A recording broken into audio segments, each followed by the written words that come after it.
तो भाइयों और बहनों, थोड़ा सा बुद्धि का इस्तेमाल करो।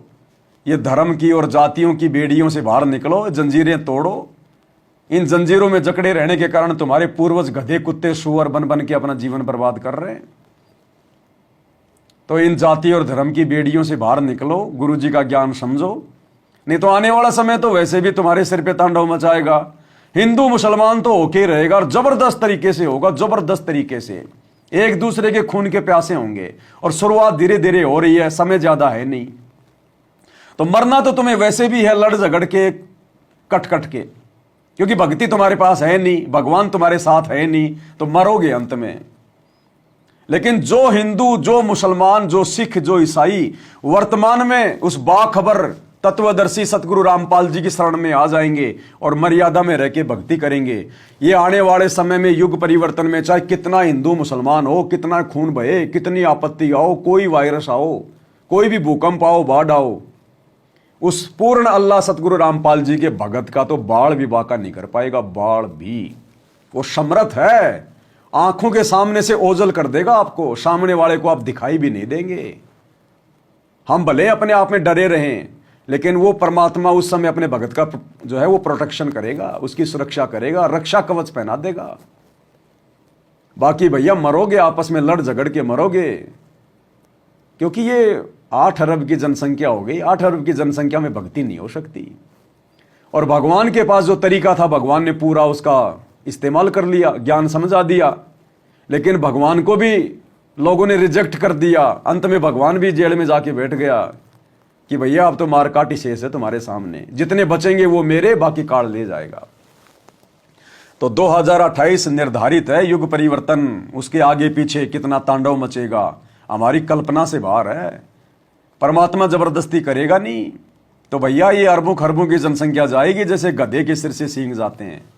भविष्य मलिका में तो केवल 64 करोड़ के जीवित रहने की बात लिखी है। 8 अरब में से केवल 64 करोड़, जिसमें से 30 या 35 करोड़ केवल भारत में बचेंगे, बाकी 30-35 करोड़ की जनसंख्या पूरे विश्व की रह जाएगी। तो जय गुरुदेव ने भी वही भविष्यवाणी कर रखी है कि 12-12 कोस पे दीपक जले दिखाई देंगे, यानी जनसंख्या इतनी कम हो जाएगी, 12-12 कोस पे इंसान दिखाई देगा। 12-12 कोस पे यानी 50-50 किलोमीटर तक इंसान दिखाई नहीं देंगे धरती पे, इतनी जनसंख्या घट जाएगी। तो ये होगा भाई, नहीं तो भगवान को जेल में बैठने थोड़ी आता है, वो सारी सृष्टि का मालिक है, जेल में बैठने थोड़ी आता है। तो जो तरीका उसने अपनाना था प्यार प्रेम से ज्ञान समझाकर अपने शरण में लेने का, वो उन्होंने अपनाया। 30 साल कम नहीं होती। अब भैया वो जबरदस्ती करेगा नहीं तो उसका एग्रीमेंट टूटेगा।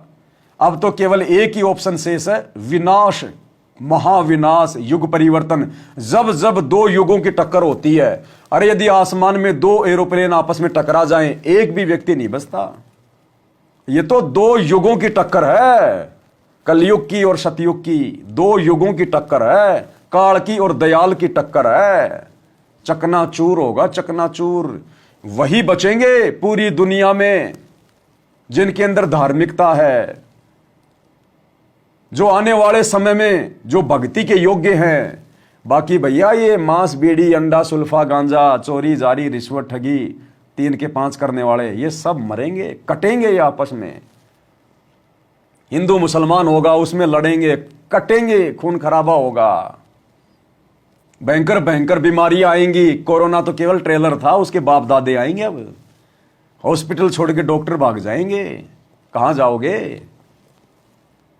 ऊपर से प्राकृतिक आपदाएं, बाढ़, भूकंप, अतिवृष्टि, सुनामी, पता नहीं क्या क्या आएंगे। तब दुनिया को पता चलेगा कि भगवान कहां है, आ क्यों नहीं रहा, ये देवी देवता आ क्यों नहीं रहे, कहां छुप के बैठ गए। तब इनकी हकीकत का पता चलेगा।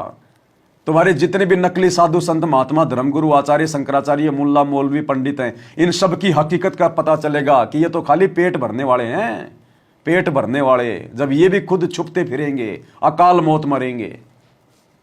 ये तुम्हारे देश के राष्ट्रपति, प्रधानमंत्री, बड़े बड़े मंत्री, ये धनपति कुछ नहीं कर पाएंगे, चाहे बंकर में जाके छुप जाना। अपने कर्मों का भोग भोगना पड़ेगा। परमात्मा की नजरों से ना कोई बचा है, ना कोई बच पाएगा। तो रक्षा केवल भगत की होगी, केवल भगत की।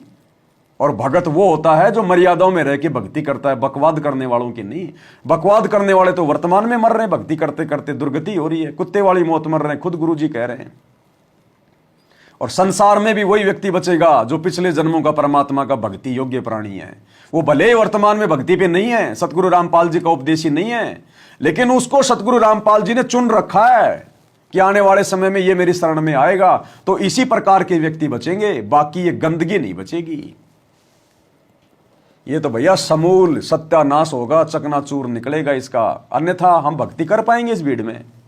सौपन में भक्ति नहीं कर सकते इन जगत वालों में बैठ के हम।